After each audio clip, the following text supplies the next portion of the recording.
So young India స్కూళ్ళ అంచనా వ్యయంలో నిర్మాణ వ్యయంలో ఎందుకు భారీగా పెరిగింది? ఈ పెరగడంలో ఉన్నటువంటి మతలబ్ ఏంటి? ఏడాదిలోనే 2 సార్లు భారీగా, అంటే ఏదో 5-10 కాదు, ఏకంగా 150% అంచనా వ్యయం పెరిగింది. ఈ పెరిగిన దాంట్లో ఎంత కుంభకోణం దాగింది, ఎవరెవరికి కోటాను కోట్లు రూపాయలు చేతులు మారబోతున్నాయి అనేటువంటి విమర్శలు వస్తున్నాయి. ఇప్పటికీ అనేక శాఖల్లో అవినీతి జరిగింది అంటూ ఆరోపణలు వస్తున్న నేపథ్యంలో మరొకటి కూడా చేరింది. యంగ్ ఇండియా స్కూళ్లలో భారీ కుంభకోణం జరగబోతోంది అన్నటువంటి విమర్శ, ఒక అనుమానం కూడా వ్యక్తమవుతుంది. ప్రస్తుతం మనతో ఉన్నారు బీఆర్ఎస్ పార్టీ సీనియర్ నాయకులు, విద్యా మౌలిక సదుపాయాల అభివృద్ధి సంస్థ మాజీ చైర్మన్, అంటే చైర్మన్గా వారు వ్యవహరించారు, రావుల శ్రీధర్రెడ్డి గారు. నమస్తే శ్రీధర్రెడ్డి గారు. శ్రీధర్రెడ్డి గారు, మీరు ఇందాక అదే ప్రస్తావించినట్టుగా విద్యా మౌలిక సదుపాయాల అభివృద్ధి సంస్థకి మాజీ చైర్మన్గా కూడా మీరు వ్యవహరించారు. సో ఈ విద్యా సంబంధించి ఇప్పుడు ఈ ఇంటిగ్రేటెడ్ స్కూళ్ళ విషయం తీసుకుంటే ఏడాదిలోనే ఇంత భారీ వ్యత్యాసం ఎందుకు, ఇంత అంచనా వ్యయం ఎందుకు రెట్టింపైంది అనుకుంటున్నారు? ఒకటండి, బేసికలీ ఫస్ట్ ఆఫ్ ఆల్ దీని గురించి కొద్దిగా మనం డీటెయిల్డ్గా మాట్లాడాల్సి వస్తే, ఏ సంస్థకైతే నేను చైర్మన్గా ఉన్నానో అదే పర్టికులర్ కార్పొరేషన్ ఇప్పుడు ఈ యొక్క విద్యాలయాలు నిర్మించాలని చెప్పేసి వాళ్ళు ప్రభుత్వం నిర్ణయం తీసుకున్నారు. They are going ahead. అయితే ఒకటి మాత్రం నేను చెప్పగలుగుతాను, నిష్పక్షపాతంగా మనం ఆలోచిస్తే ఇది ఒక విఫల ప్రయోగంగా ఉండబోతుంది. ఫస్ట్ ఆఫ్ ఆల్ ఈ concept it self is wrong. డబ్బుల గురించి మనం ఆడుకుందాం, కానీ ఇంటిగ్రేటెడ్ రెసిడెన్షియల్ స్కూల్స్ అనే కాన్సెప్టే ఈ ప్రభుత్వం తీసుకున్నప్పుడు, నాకు తెలిసి విద్యా కమిషన్లో ఉన్న ఇప్పుడు ఆయన పేరేందో మన ఆకునూరు మురళి గారు కూడా ఐ థింక్ వ్యతిరేకించినట్టు ఇక్కడ నేను విన్నాను. ఓవరాల్గా ఇది ఒక ఫెయిల్యూర్ కాన్సెప్ట్గా ఉండబోతుంది. ఎందుకంటే 2400 మంది విద్యార్థులు ఒక దగ్గర ఉంచుతాము అనే ఆలోచనతో ప్రభుత్వం ముందుకు పోతూ ఉంది. మోరార్లెస్ 4 బ్లాక్స్ ఏదో చెప్తా ఉన్నారు. తర్వాత ఇక దానికి సంబంధించిన మొత్తం వ్యవహారం ఉంటుంది. డార్మిటరీ బ్లాక్స్ అని, కిచెన్ అని, డైనింగ్ హాల్ అని, లేకపోతే స్టాఫ్ క్వార్టర్స్ అని, అదర్ ఫెసిలిటీస్ అని 2400 విద్యార్థులు ఒక దగ్గర ఉంటే సేఫ్టీ, సెక్యూరిటీ, తర్వాత వాళ్ళ యొక్క భద్రత, బేసికలీ పర్యవేక్షణ, పారిశుధ్యము, వాళ్ళ యొక్క భోజన వసతులు, ఎప్పుడన్నా ఇట్లాంటి పాండమిక్స్ ఇట్లాంటివి వచ్చినప్పుడు వాళ్ళ యొక్క ఆరోగ్య సంరక్షణ, తర్వాత చదువు, వాటి మీద పర్యవేక్షణ, చాలా పెద్ద ఖర్చుతో కూడుకున్నటువంటి, తర్వాత లేబోరియస్ ప్రాసెస్. బేసికలీ అది మనకు తెలియకుండానా, అది సరైనది పద్ధతి కాదని చెప్పేసి ఆ రోజు కేసీఆర్ గారు ఎస్సీ, ఎస్టీ, బీసీ మైనార్టీలకు సంబంధించినటువంటి ఒక గురుకుల విద్యాలయాలను సంఖ్య పెంచారు. మనం ఆల్మోస్ట్ కేసీఆర్ గారు ప్రభుత్వం వచ్చిన 190-180 ఉంటే మనం బయటకు వచ్చే నాటికి 1022 గురుకులాలు ఏర్పాటు చేసినాం. ప్రతి దగ్గర 450 మంది, 500 మంది, 600 మంది, ఇట్లా మొత్తంగా ఆ 9-10 సంవత్సరాల్లో అవి స్టార్ట్ చేసిన కాంచి అప్గ్రేడ్ అవుతున్న కొద్దీ మోర్ దాన్ 6 lakh స్టూడెంట్స్, 6 లక్షల కంటే మంది పైగా బీసీ, ఎస్సీ, ఎస్టీ మైనార్టీ విద్యార్థులు వాటిలలో చదువుకొని బ్రహ్మాండంగా బాగుపడ్డారు. డాక్టర్లు అయినరు, ఇంజనీర్లు అయినరు, లాయర్లు అయినరు, ప్రభుత్వ ఉద్యోగులు అయినరు, ఐఏఎస్లు అయినరు, ఐపీఎస్లు అయినరు. ఇవాళ ఈ కాన్సెప్టే రాంగ్ అనేది ఎందుకో మీకు ఇప్పుడు నేను చెప్పాను. రెండవది, ఇవి సుదీర్ఘకాలం తీసుకుంటాయి కన్స్ట్రక్షన్ అనేది. Basically if you have a facility for 600 people అనుకోండి, ఓ 37 కోట్లతోటో, 47 కోట్లతో, 50 కోట్లతోటో మనం ఒక ఫెసిలిటీ కడతాం. ప్రాబబ్లీ ఒక 9 months to 12 months మనం అగ్రెసివ్గా వర్క్ చేసుకుంటే మనం కంప్లీట్ చేసుకుంటాం. మీ పర్యవేక్షణ అనేది మీ యొక్క కంట్రోల్లో కంప్లీట్గా ఉంటుంది. ఇప్పుడు we have built so many like that. నేను as a chairman in the 2 years చాలా నిర్మాణాలు అన్ని జిల్లాలలో చూశాను.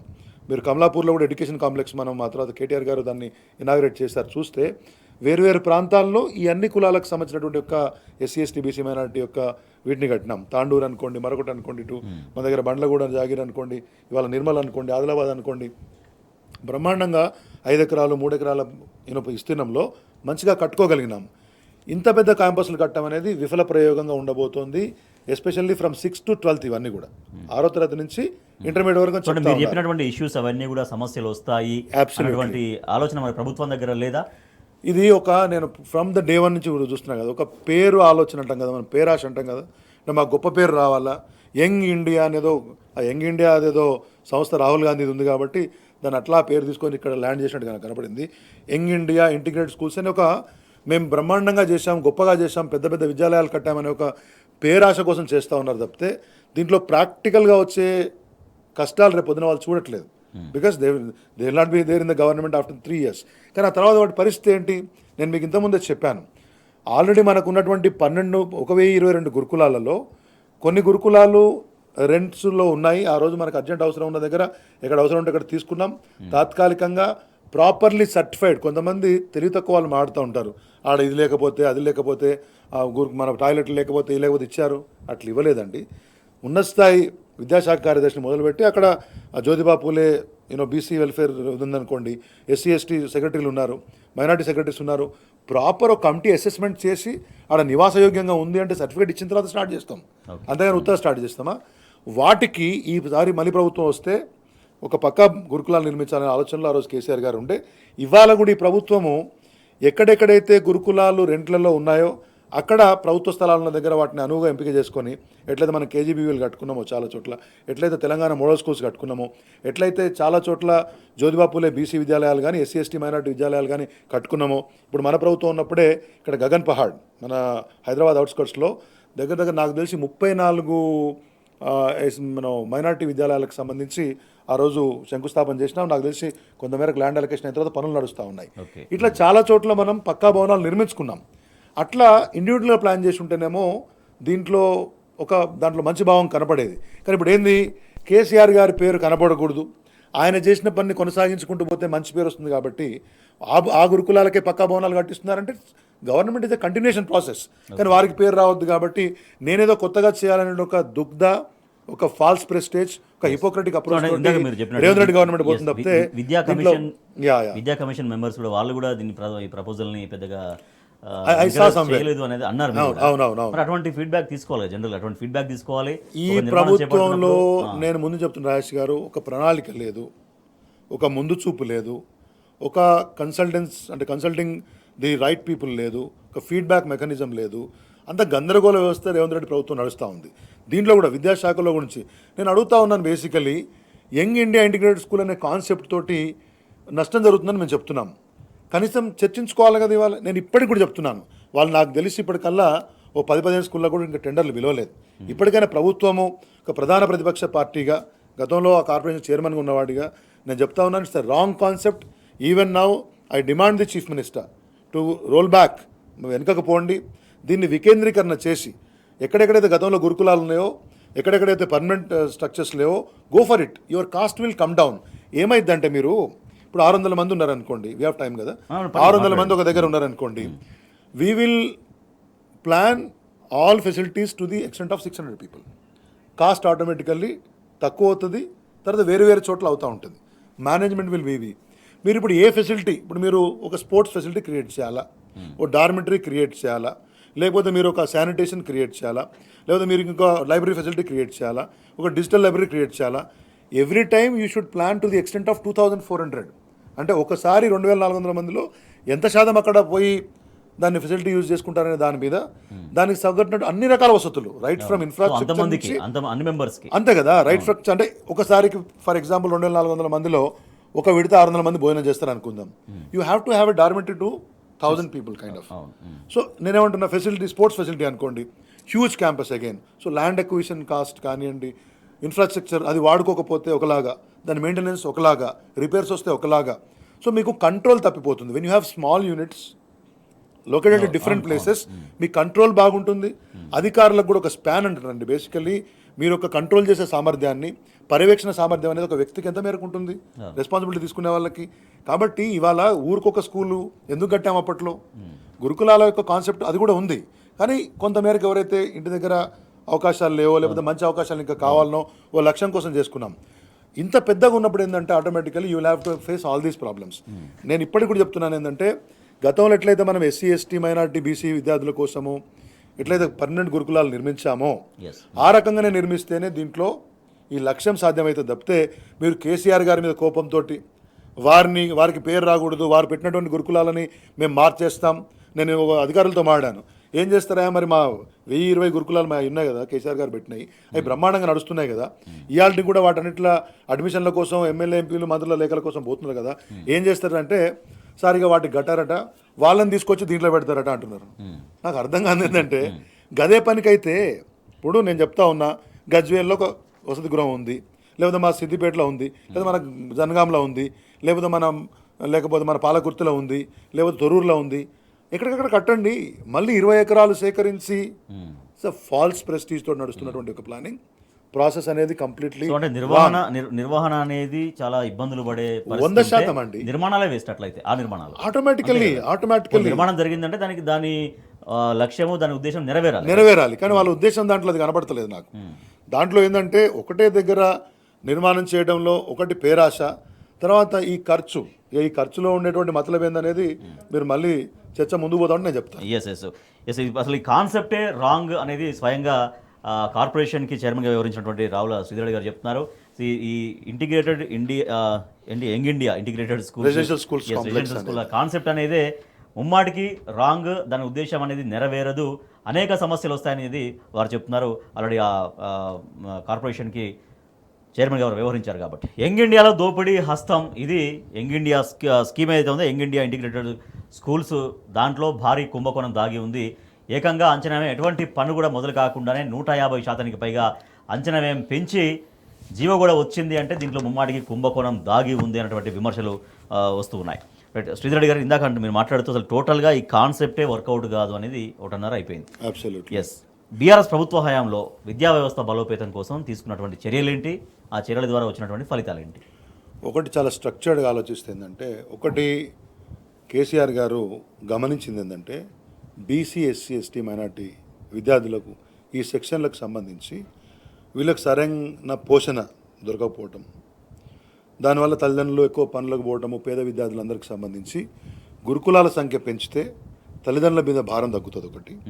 రెండొక దగ్గర ప్రభుత్వం వైపు నుంచి మంచి పౌష్టికాహారం, సంరక్షణ, పుస్తకాలు, వాటికి కావాల్సినటువంటి ఒక అన్ని ఇస్తే ఫెసిలిటీసు బాగా చదువుకొని పేద పిల్లలు కూడా మిగతా కార్పొరేట్ విద్యా సంస్థల్లో ఉన్నటువంటి పిల్లలతో పోటీ పడతారనే ఉద్దేశంతో వారు గురుకులాల సంఖ్య పెంచారు. 6 లక్షల మంది చదువుకొని బాగుపడ్డారు. ఒక్కొక్క విద్యార్థికి 1,25,000 రూపాయలు మనం ఖర్చు పెట్టినాం సంవత్సరానికి. మీరు చూసిండ్రు చాలామంది విద్యార్థులు పర్వతారోహణ నుంచి మొదలుపెట్టి, అంటే హిమాలయం లాంటి శిఖరాలు ఎక్కిండ్రు, వాళ్ళ యొక్క చదువులలో శిఖరాలు ఎక్కిండ్రు. మన గురుకులాల్లో చదువుకున్నటువంటి పిల్లలు మెడికల్ కాలేజీలలో ది బెస్ట్ సీట్లు సంపాదించారు. దగ్గర నాకు తెలిసి మోర్ దాన్ 200 సీట్స్ సంపాదించినట్టు ఒక విషయం. వాళ్ళందరూ నేరుగా టాలెంట్లో డైరెక్ట్ సీట్ సంపాదించారు. మిగతా ఇంజనీర్లు అనుకోండి, డాక్టర్లు అనుకోండి, లాయర్లు అనుకోండి, వేరు వేరు ప్రొఫెషన్స్లో అద్భుతంగా స్థిరపడ్డారు. బ్రహ్మాండంగా వాళ్ళ ప్రపంచంతో ముందుకు పోటీ పడుతూ ఉన్నారు. 1022 గురుకులాలు మొత్తం మన దగ్గర ఆ రోజు ఎస్టాబ్లిష్ చేసినాం. ఆ తర్వాత అదే సమయంలో వాటిలలో చాలా వాటికి పక్కా భవనాలు కట్టినాం. Government is a continuous process.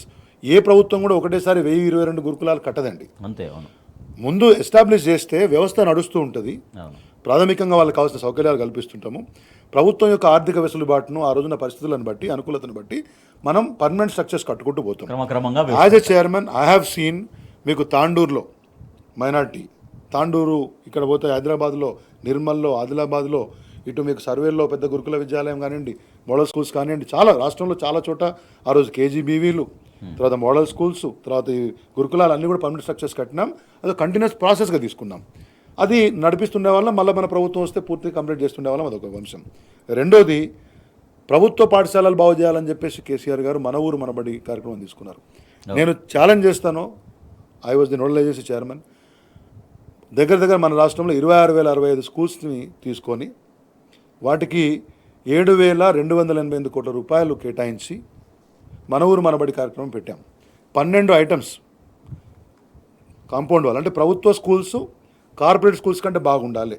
మారుమూల ప్రాంతం, ఏటూరు నాగారం పక్కన ఉన్న ఊర్లు, నారాయణపేట దాటి ఉన్నటువంటి ఊర్లు, లేకపోతే ఆదిలాబాద్ పక్కన కెరామేరి దగ్గర ఉన్నటువంటి ఉన్న ఊర్లు, లేకపోతే ఇటు పక్కన ఖమ్మవతల అశ్వారావుపేట పక్కన ఉన్న ఊర్లు, ఎవరు ఎన్నడూ ఒక విద్యాధికారి కూడా పోనటువంటి యొక్క స్కూల్స్ కూడా బ్రహ్మాండంగా వాటిని ఐడెంటిఫై చేసి 12 ఐటమ్స్, మీకు compound wall, drinking water, sumps, over head tanks, green chalk piece board, మన చాక్ పీస్ బోర్డ్స్ మన ఏమంటే బ్లాక్ బోర్డ్స్ ఉండేటివి, వాటి green boards, interactive flat panels, digital education కోసం ఇంటర్నెట్ కనెక్షన్ తోటి ఇంటరాక్టివ్ ఫ్లాట్ ప్యానల్స్ ఒక్కొక్కటి 5 లక్షల రూపాయలు.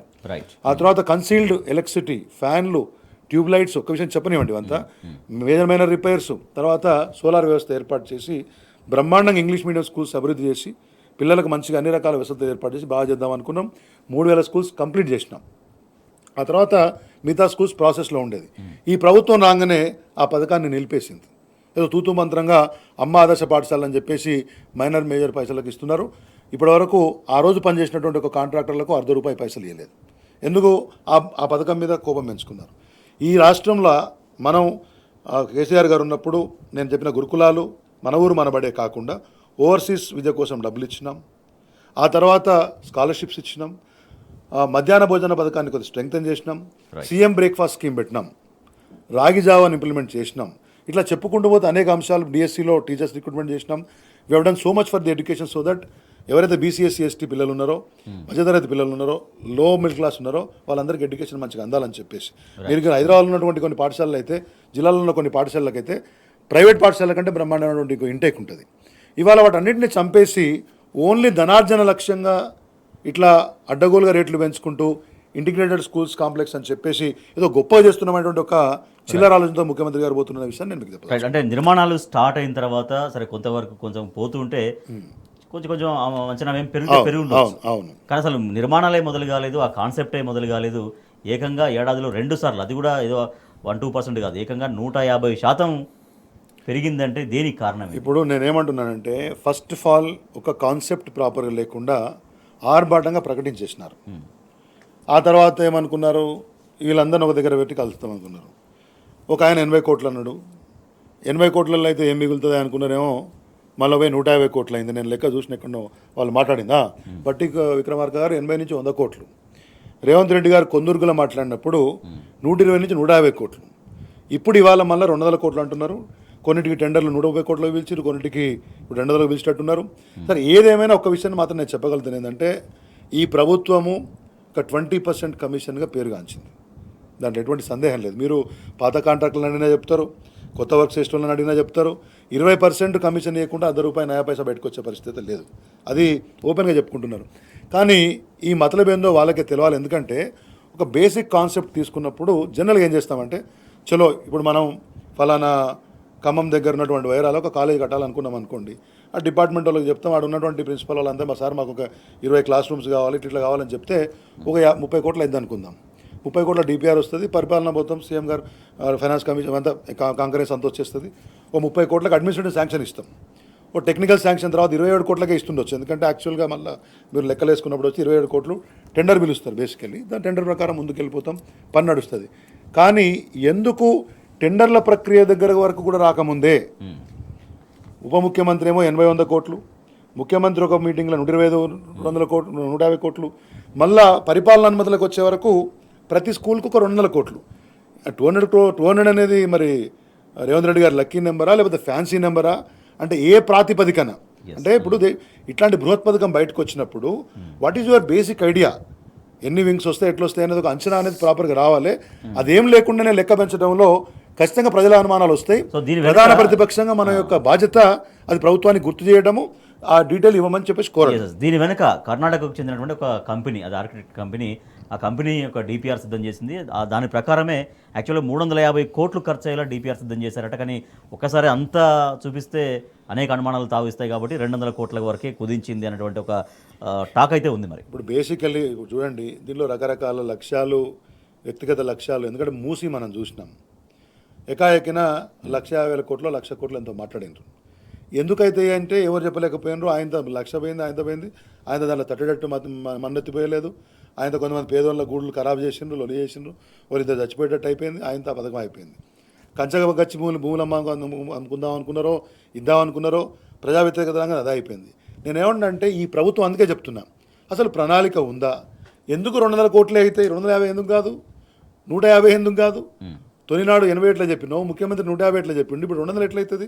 అంటే నేనేం చెప్తున్నప్పటి నుంచి ప్రణాళిక లేదు అసలు. What exactly you wanted to do? 20 ఎకరాలు అనగానే అబ్బా చూసిన వాళ్ళందరూ అబ్బా చూసినావానే రేవంత్ రెడ్డి గారు ముఖ్యమంత్రి గారు 20 ఎకరాలలో కడతారట 200. ఈ ఫ్యాన్సీ కాదు బాబు కావాల్సింది.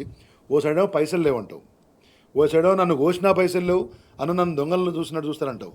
ఇవాళ 21,000 కోట్లతోటి స్కూల్స్ కడతానంటే నేను అడుగుతా ఉన్నా ఈ ప్రభుత్వాన్ని, మిత్రమా, ముందు ఈ 26,065 స్కూల్స్కి ఏదైతే మేము కేసీఆర్ గారి నేతృత్వంలో మన ఊరు మనబడి ప్రవేశపెట్టినామో 3,000 స్కూళ్ళు మంచిగా అయినాయి. మిగతా 23,000 స్కూళ్ళల్లో సగం అక్కడక్కడ, అంటే మేము ఫస్ట్ విడత 9,283 తీసుకున్నాం. వాటిలో సగం పనులు అయినాయి. వాటిని స్ట్రెంగ్తెన్ చేయండి, కొన్నింటిని సెమీ రెసిడెన్షియల్గా మార్చండి. ఆల్రెడీ ఎగ్జిస్టింగ్ రెసిడెన్షియల్ స్కూల్స్ అయితే ఉన్నాయో వాటిని నువ్వు కొత్తగా కట్టేది ఏం లేదు. కేసీఆర్ గారు ఆల్రెడీ వాటిని ఏర్పాటు చేసిండ్రు. నేను మీకు చెప్తున్నా ఈ లెక్క. మీకు 1022 గురుకులాలలో ఆల్రెడీ మనము 1005 ఇట్లా రెసిడెన్షియల్ కాలేజెస్ ఏర్పాటు చేసినాం. మరి పిల్లలు కేసీఆర్ గారు ఏమన్నారు, ఈ 10వ తరగతి చేసిన తర్వాత ఏడిపోతారా మళ్ళీ వీళ్ళంతా అని చెప్పి ఆడనే రెసిడెన్షియల్ కాలేజ్ పెట్టినాం, దాన్ని అప్గ్రేడ్ చేసిండ్రు. 85 రెసిడెన్షియల్ డిగ్రీ కాలేజీలు పెట్టినాం. మళ్ళీ ఈ పిల్లలు పోయి మళ్ళీ అక్కడ చదువుకోవాలి, మళ్ళీ వాళ్ళు ఏడిపోతారు, బయటికి పోతే మళ్ళీ ఉంటానికి ఉండాలి, తింటానికి ఉండాలి, పిల్లలకు కష్టం అవుతుందని కేసీఆర్ గారు మళ్ళీ వాటిని డిగ్రీ కాలేజ్ చేయించిండ్రు. ఇవాళ కొన్ని చోట్ల వాటిని అగ్రికల్చర్ కాలేజ్ ఉన్నాయి కదా, అగ్రికల్చర్ యూనివర్సిటీ అనుసంధానం చేసి అగ్రికల్చర్ కాలేజ్ కూడా కొన్ని దగ్గర పెట్టించినాం. ఇది కాక బేసికల్లీ మీకు ఇంకా కూడా అర్థం కావాల్సింది ఏంటంటే మెడికల్ కాలేజీలు మీకు ఎట్లా తెలుసు, దాని గురించి మనకు సెపరేట్ చర్చ మనం పెట్టుకోవచ్చు. కానీ దగ్గర జిల్లాకు ఒక మెడికల్ కాలేజు ఏర్పాటు చేసినాం. టీశాట్ ద్వారా వీళ్ళకి కావాల్సినటువంటి ఆన్లైన్ విద్యాబోధన మన శైలేష్ రెడ్డి గారే వారి సీఈఓ ఉండే బ్రహ్మాండమైనటువంటి ఒక విద్యా విధానాన్ని అందించగలిగినాం. టాస్క్ ఏర్పాటు చేసినాం తెలంగాణ అకాడమీ ఆఫ్ ఈ రకంగా సీఎం బ్రేక్ఫాస్ట్ స్కీమ్ అంతా బ్రహ్మాండంగా చేసినాం. నేనేమంటున్నా, this government should understand the government is a continuous process. మీరు రాగానే ఇంకోటి మొదలుపెట్టడం అనేది కాకుండా జరుగుతున్నటువంటి మంచి పనులను స్ట్రెంగ్తన్ చేసి ముందుకు పోతే ఖర్చు తక్కువ అవుతుంది, డబ్బులు ప్రజాధనం అనేది వృధా కాదు. ఇట్లా అడ్డగోలుగా రేట్లు పెంచి కమిషన్లు దొబ్బడానికి కాకుండా అసలు లక్ష్యాలు నెరవేరుతాయి, మంచిగా అవుతాయి. అది చేయకుండా వాటిని మధ్యలో ఇచ్చిపెట్టి ఆ కాంట్రాక్టర్లకు ఇచ్చే 2 లక్షలు 3 లక్షలు 4 లక్షలు ఇవ్వకుండా, నేను ఇవాళ చెప్తున్నా రాజేష్ గారు చెప్పని వాళ్ళే, కొన్ని వేల మంది 26,065 స్కూళ్ళల్లో 9,283 స్కూళ్ళల్లో పనులు మొదలైతే వాటిలో 3,000 కంప్లీట్ అయితే మిగతా వాటిల్లో స్కూల్ మేనేజ్మెంట్ కమిటీలు, ఎంపీటీసీలు, జెడ్పీటీసీలు, లోకల్ వాళ్ళు చిన్న కాంట్రాక్టర్లు పనిచేస్తే వాళ్ళకి 5 లక్షలు 6 లక్షలు బిల్లు ఇవ్వకుండా ఇవాళ పైశాచిక ఆనందం పొందుతున్నారు. ఎందుకంటే కేసీఆర్ గవర్నమెంట్ పని స్టార్ట్ చేసిందంటారు. దుర్మార్గంగా ఎట్లుంటారంటే నాకు అర్థం కాదు. కాబట్టి ఇప్పటికైనా బుద్ధి తెచ్చుకోవాలి. దీంట్లో ఒకటండి, నేను బ్లేటెంట్గా అని కాకుంటే కూడా అంచనాలని అడ్డగోలుగా పెంచడంలో మతలబేంది అని బీఆర్ఎస్ పార్టీ ప్రశ్నిస్తుంది. అంటే నీకు లెక్కపత్రం లేదా, నీ ఇంజనీర్లకు లెక్కపత్రం లేదా, నీ ఉప ముఖ్యమంత్రికి లెక్కపత్రం లేదా, విద్యాశాఖ మంత్రికి ఉన్నటువంటి ముఖ్యమంత్రికి లెక్కపత్రం లేదా అనే విషయం బయటికి రావాలా. ఒకటండి, దీంట్లో ఏదైనా మేము క్లోజ్ వాచ్ చేస్తాం, దాంట్లో సందేహం లేదు. ఎందుకంటే ఒక ప్రాపర్ డీటెయిల్డ్ ప్రాజెక్ట్ రిపోర్ట్ వచ్చిన తర్వాత we can understand what exactly why they are. ఇప్పుడు ఎస్ఎస్ఆర్ రేట్లు ఉంటాయి, ఇవన్నీ మనం చూస్తాం. కానీ అంచనాలు ఎక్కడ పెంచిండ్రు? ఒక అనధికారికమైన టాక్ ఏం నడుస్తూ ఉందంటే, ఓ 5% ఎక్సెస్ అఫీషియల్గానే వేసుకోండి, 5-10% కమిషన్ మాట్లాడుకున్నారని చెప్పి చర్చలు నడుస్తూ ఉన్నాయి బయట. అది ఎంతవరకు నిజం అనేది మనం పూర్తి స్థాయిలో తెలుస్తాం. కానీ అమాంతంగా అంచనాలు ఎందుకు పెరుగుతాయి? మరి 3 నెలల్లో పెరుగుతాయా? ఒక ప్రెస్ మీట్, ఒక మీటింగ్ నుంచి ఇంకో మీటింగ్కి పెరిగి పరిపాలన అనుమతులు అంటే అడ్మినిస్ట్రేటివ్ శాంక్షన్ రాగానే రేట్లు ఎట్లా పెరుగుతాయి? So government has to give clarity as a principal opposition.